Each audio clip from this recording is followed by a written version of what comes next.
Мен өзүм коммунистмин. Бир топ жылдар партиялык советтик кызматтарда иштедим. Кудай бар деп айтайын деймин, бирок корком. Силерге калп мага чын. Эмесе өз башымдан өткөн окуяны айтып берейин. Анда ата мекендик согуш жылдары эле. Райондук аткаруу комитетинин төрагасы элем. Фронтко май, жун бериш керек. Бир күнү райком партиянын буйруусунда ушул маселе талкууланып, мени Суу Самырга чектеди. Ал кезде Суу Самыр Жумгал районуна карачу. Кыштын күнү эле. Мен жакшы ат минип, жылуу кийинип жолго камдандым. Суу Самырга бара турганымды укканда бир карыя тааныш Суу Самырдын бир жерин айтып, ошол жерде сак бол, коркунучтуу жер деди. Мен тапанчамды төш чөнтөккө салып жөнөп кеттим. Ал кезде райондун жетекчилерине тапанча алып жүрүүгө уруксат берилген. Чаектен кечирээк чыгып калдым. Суу Самырга жете электе түн кирип кетти. Бирок ай жарык. Карегер атымды урдуруп келе жатам. Бир кезде атым тып токтоду. Көрсө жолдун ортосунда 25-30 метрче алдыда жоолугун ылдый түшүргөн бир аял ыйлап, боздо олтуруптур. Мага эскерткен коркунучтуу жер ушул эле. Тапанчамды колума алып, "Эй, сизге эмне болду? Жакшы элеби?" деп кыйкырдым. Ал аял шашпай ордунан туруп, акырын басып, жолдон бир аз четтеп барып кайра отурду. Мен жанынан өтүп баратып, аялды 3 жолу аттым. Артымда да караган жокмун. Айдын жарыгында чаап бара жатам. Бир маалда үйдүн жарыгы көрүндү. Үйгө жеткенде ат үркүп, бир нерседен коркуп туруп калды да, бир маалда сийип жиберди. Мен эшикти койгулап ачылганда кирсем, абышка кемпир экөө эле экен. Ушул үйгө түнөп, эртеси атты токуйун десем, түндөгү ат сийген жер кыпкызыл кан экен. Көрсө ат түндө кан сийген турбайбы деп таң калып туруп калдым.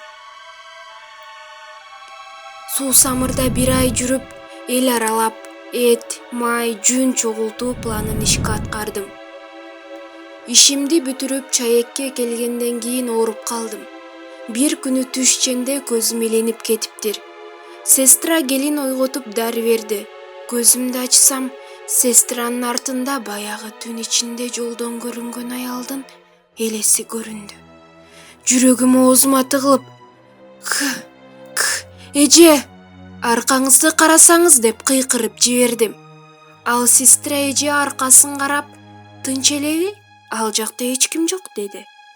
Бир кезде мага эле көрүнгөнүн түшүндүм. Беттери тырык болчу. Демек мен баяда атканда тийген окшойт. Бирок кантип тирүү жүрөт, же булар бакпы деп ойлуу жатып алдым.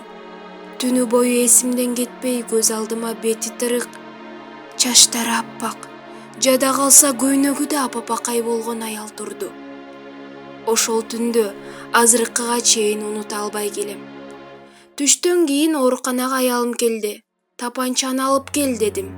Аялым жактырбай, "Ооруканада жаткан сага тапанчанын кереги эмне?" деди эле. Ого бетер ачуум келип, тапанчаны сурап туруп алдым. Аялым тапанчаны тез эле алып келип берди. Жаздыгымдын алдына катып койдум. Дагы бир күнү көзүм иленип кетип, сестра дары бергени келгенде көзүмдү ачсам, баягы бети тырык аял кайра турат. Сестраны мындай тур деп тапанчаны алып атсам, чык деп ок чыкпады. Көрсө аялым тапанчаны октобой эле алып келиптир да. Ал бети тырык аял менен карап туруп, кайгылуу чаңырды да, чаң менен кошо жоголуп кетти. Сестра алдаңдаган көздөрү менен карап туруп, бир маалда. Андан кечирим сурап төшөккө жатып алдым. Ага айтканда эмне? Баары бир ишенбейт да. Бир маалда мага 2 сакалчан молдолор кирип келди. Алар мага "Мындай көрүнүштөр болуп турат, жана боло берген. Сен аларга көңүл бурбай, өзүңдүн жашооңду уланта бер. Аларды такыр ойлобо. Алар сага жамандык каалабайт жана тийбейт" дешти. "Дайыма келме келтирип дуба кыл. Ошондо сенин көздөрүңө көрүнбөй калышы мүмкүн" дешти. Чынында эле ошол молдо байкелер айткандан кийин мен келме келтирип жүрдүм. Андан кийин баягы аялдын бетиндеги тырыктар кетип, 3-4 жолу көрүнүп, анан жоголуп кетти. Кудайыма шүгүр, ошентип сакайып өз жериме барып жумушумду уланттым.